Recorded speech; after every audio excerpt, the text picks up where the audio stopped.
This is part 2 video comparing the 48 to the Slim, and I looked for videos and honestly couldn't find any. So this was just to help anybody out who might be considering, do I want to go with the Slim? I have maybe a Sportster, I happen to have a 48. Let me tell you, for me, I love the Sportster. I mentioned that. Great bike, 6'1", 200 pounds. So I'm probably at the upper end of someone who actually should get one. I liked it, actually. For short trips, work, and some other local trips for me, it was a great bike. But I want to get out and take some more road trips and go further. And this is the reason why I got the Slim. So you'll see that some of the styling is the same. To me, it's just a bigger version of the 48. There are some differences, of course. This bike to me is a bit more retro. Okay, you got the spoked wheels, which I happen to really like. You've got the wrinkled black, the satin brushed aluminum, and the chrome pipes. We know the pipes are going to have to go very soon, of course. We'll have to consider what pipes to get and whether I stick with chrome or go with flat black. At any rate, just some of the things I wanted to go over, just things that might help you in making your decision. The floorboards, I didn't think I'd like them. I wanted to when I thought of getting this bike, I thought, I'll have to swap those out. But I have to tell you, sitting on the bike, test driving the bike, you can really stretch out, move your feet around in different positions, and it's really comfortable. I'm going to definitely keep them. They're also have like a rubber membrane underneath, so they do flex to help with some of the vibration for longer trips. I'm sure that works out quite well. The tank, you'll find that, of course, coming from a 2 to a 5-gallon tank, that's an obvious benefit. Especially if you're going to be getting out with people, it's more of an inconvenience. I always thought, to the people you were with than yourself. I never really bothered me that much. But for those people who have a 5-gallon tank and you're always stopping, it's just a bother.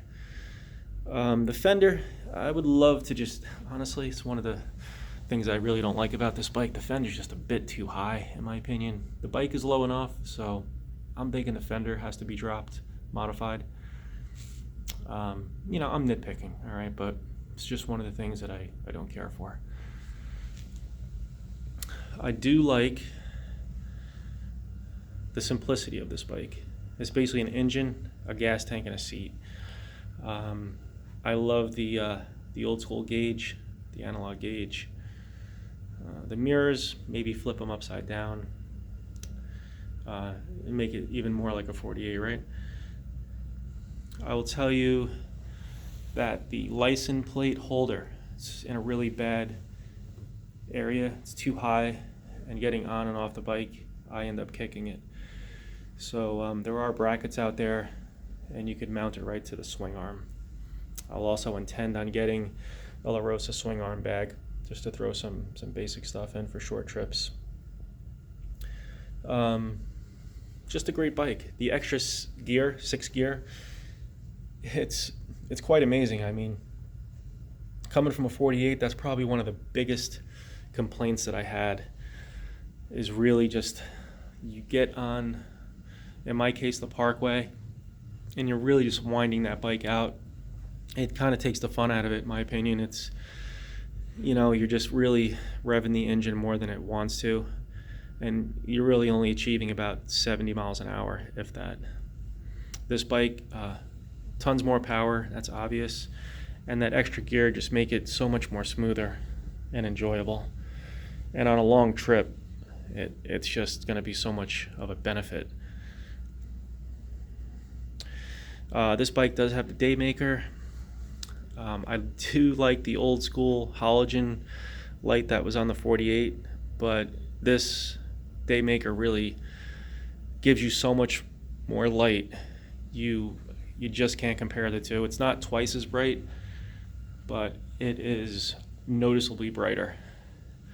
I'm going to flip through some of the selections here on the speedometer here so you can just get a feel. So you'll see this bike has no miles on it basically. Really nice layout. So you got your basic trip A, trip B, and then you got your range, which is one of the best things. That's just a nice benefit to have. And then you got the time, obviously, the RPM with the gear selector. That's real nice. And you can see that this light is just super bright. Anyway, hope you guys enjoyed this video. If you have any specific questions, I do have limited time on this bike, but I'll try to answer anything that I can. Again, you know, the other bike was great, but if you're just looking to get cruising on open roads, you know, you could do it on a 48. If you're thinking of getting one or the other, I would say the better long-term decision is really to go with the Slim. My intent for getting the 48 was really based at the time on design. I really like the look of it.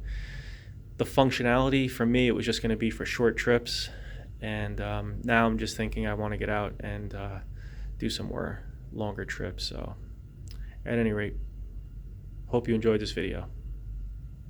Safe travels.